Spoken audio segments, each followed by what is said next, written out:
Hello.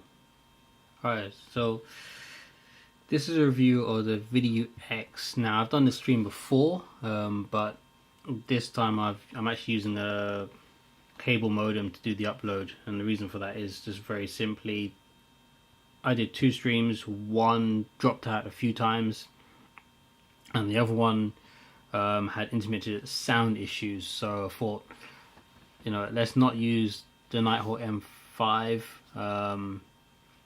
mobile router, because this is a great 5G router. I'm in a poor reception area. Well, not to say poor, it's got a good download speed, but a really poor upload speed at the moment of around 7 to 10 megabytes, and I'm trying to stream this at the full 15 megabits a second so that you can see the quality of what this unit can produce. But on that note, let's just dive straight into it. Why this unit? Now for me, it was really about getting something where I could stream live and be portable. Now you can stream live from lots of devices, PCs, phones, etc. And that's not really an issue. The issue is really when you think about it, I want to stream live from a DSLR, and I want to stream live when I'm out and about. So when I go to places like Finland, Norway, and I want to do a live stream, I can do that. Obviously those are pretty cold places, so this isn't rated for 0 temperatures or negative centigrade temperatures. So if you're in America, no, this doesn't work at -32. If you're in Europe, no, this is rated to really work above 5 degrees centigrade. But in saying that, I take lots of devices to places colder than that, and I keep them next to my body, and they seem to work fine. Don't have an issue with it. So I've got the OmniCharge plugged into this because this doesn't have a battery in it. I've got a HDMI cable plugged in. That's it. Wireless, it's got wireless AX, so 1 gigabit network connection. It does do all the wireless standards, and as you're only going to transmit up to 15 megabits a second. Yeah, any modern device it'll work with, really, because you're going to use N, G and AX essentially for most people, so that's going to be fine. It does have Ethernet connection if you want to use that, and just for record, if you are using Ethernet, you can use that with an M5 Nighthawk, or you can use USB. I have tested this, so on the side there's a USB out, and the USB does work with this, so as a USB modem it works perfectly well. Although it's not listed on the website as being compatible, it is. I've tried it. It works fine. The VidiU X encoding options are good. It's got adaptive encoding and so on. Not having an issue with anything like that. So yeah, everything's working fine as far as I'm aware right now. Now I have chosen obviously to be on a landline just because my reception upload speed is pretty bad at the moment. I can't tell you why, it just is right now. But that's it. The menu system on this is pretty good. I actually like the menu system. It's actually one of the reasons I purchased this. Pretty responsive. I know people talked about the Pro unit not being as responsive. I find this pretty responsive. Configuration for the most part is fairly straightforward, so we just jump into system settings. Let's go to display.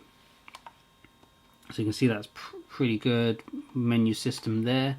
Where it does fall down is really when you want to enter passwords, URLs, things like that. If you go into stream and you want to do that sort of thing, you have to scroll around to get the right text in essentially. So if we're going to wireless here and we choose setup, for instance, actually I don't really want to do that while I'm live streaming, if I'm honest, so let's not do that. But it has this menu system where you have to scroll left and right to get what you need for the text input. Beyond that, the unit will transmit at 15 megabits a second, the sound up to 512, which is great. Honestly, I only think you realistically need for a live stream 256k for it to be really clear. but obviously if you want that, you can go higher or lower. It's got adaptive encoding, which is supposed to work and detect the speed and so on. I've found that it hasn't worked out the way I was hoping, if I'm honest. I've seen drop connections and I've seen drop sound. Now most of the time you drop an image and it's okay if you drop a second of an image. You drop a second of sound, that's you know, you can say a lot, and understanding people when you're dropping a second of sound here or there is not really great. And I've dropped sound in one of my recordings, I had to delete it just because it just didn't make sense. But that's mostly to do with the network connection rather than anything else. Now you're probably noticing I keep moving things around, and the reason I'm doing that is just so you can see the quality of the encoding. If I get this, for instance, you can see, let's see if we can make sure we're focused on that. Yeah, so as I just see, we've got that nice focus there. Quality encoding, because what you normally see is the quality encoding will fall apart with more movement in your scene. So I'm moving things around just to show you that.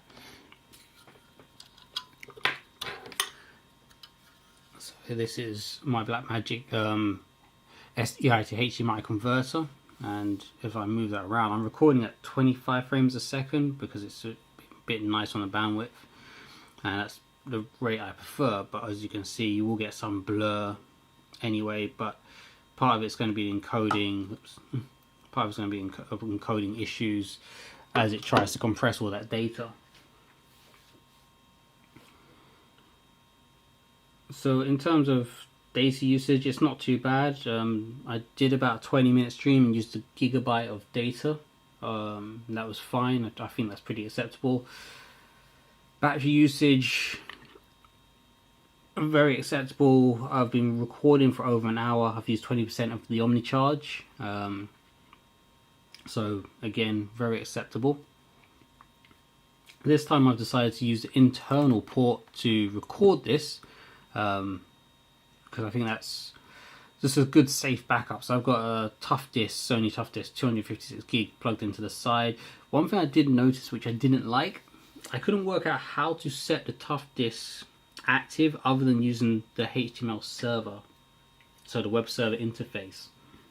So the web server is available on this unit. If you go into your menus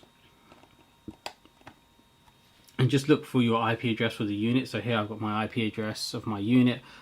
I then just went to a web page, connected my phone to the same page, say it's the same network as this is connected to.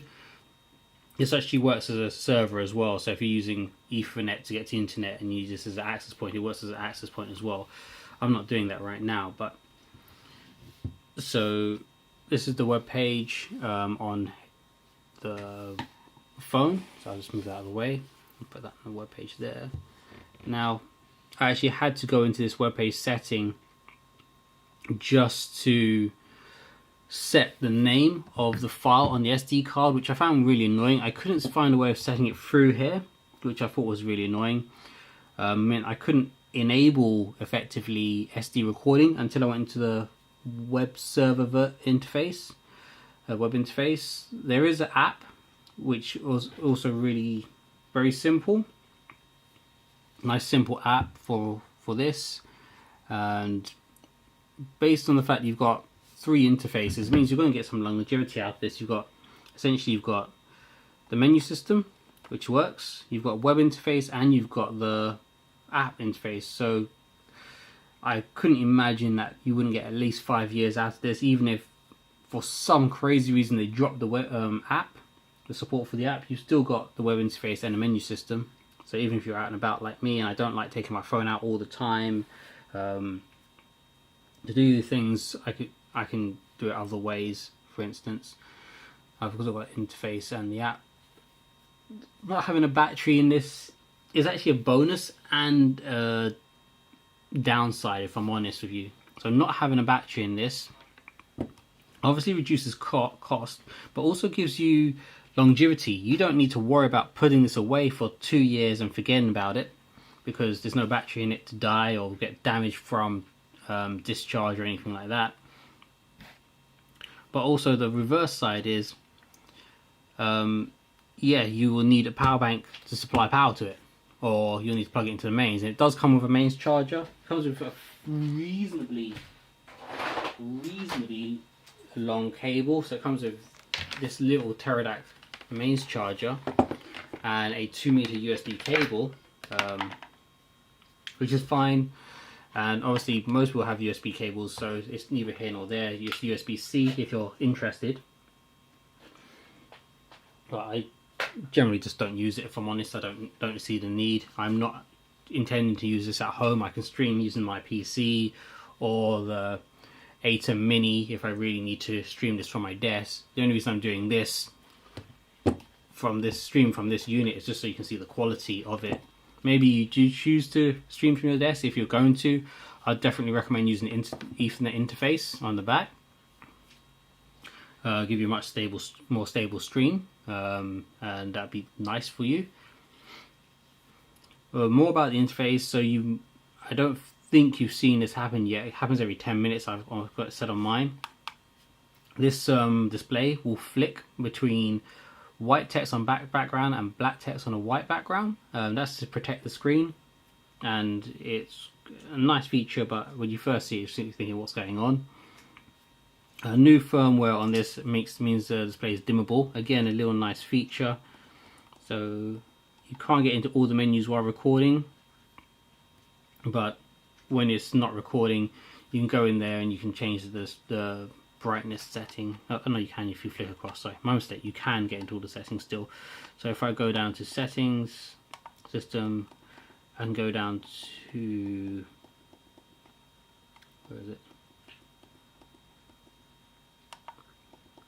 Display, and I can change that to its lowest setting, medium, high, so on.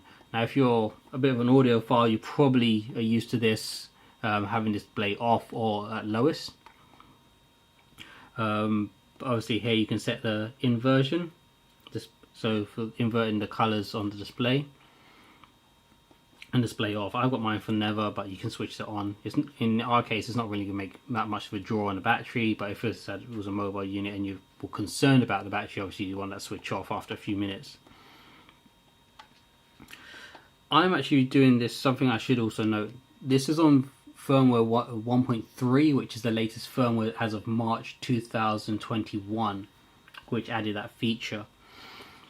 So firmware updates are done via the HTML interface or the app, mobile app. I did mine via the HTML interface, the web server that's built in. That worked really well. No issues there. The lights on top, one's for recording, obviously I'm transmitting saying I'm live, which is nice, a little tally light essentially.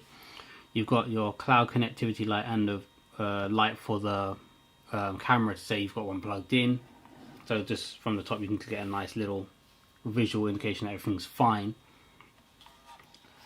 On the back you still get a microphone input and a HDMI out to use. I don't use the microphone input, I just don't need it because my cameras will have microphones built in, or I use a microphone with the camera anyway because I want perfect sync audio. And then you've got a HDMI out, so if you were using this at home or in a studio to do your live stream, you could use the pass-through function into a monitor to see what's going on. That's about it. That's all I've got to really say about this unit. If you have any questions or I've missed anything you want to talk about, any specific scenes you want taken transmitted just to see sort of quality is available, let me know. I'm going to do a couple movement tests now just for your amusement. And put that there. I don't know the camera's picking that up or not. So let's go focus on that. No, it's a timer, but it wasn't really picking it up. But here's some nice Oakley lens cleaner. So if we move that around, get some idea that there's some movement there, and the idea of just how good the encoding is working at this bit rate.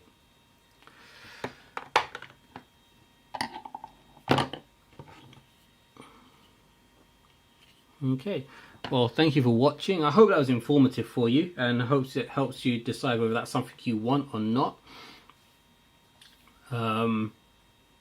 If you do want to hear about the M5 Nighthawk, let me know. It is a 5G router. It is relatively still new, but I just don't know if many people are really interested in that. If you do want to hear about it and how I'm using it and why I'm using it, just drop a comment in the comment section, and I'll make a recording of that.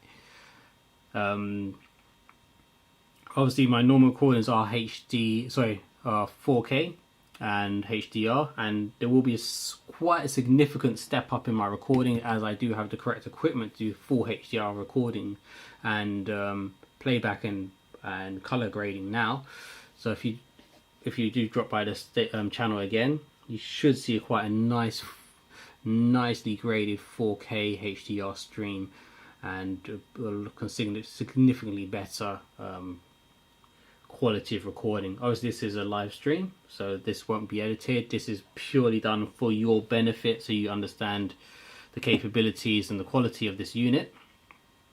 But in future, you should see nice 4K HDR streams, except when I'm on the road, if I ever do it. So keep an eye out for that. You guys have a good week, and I'll speak to you soon.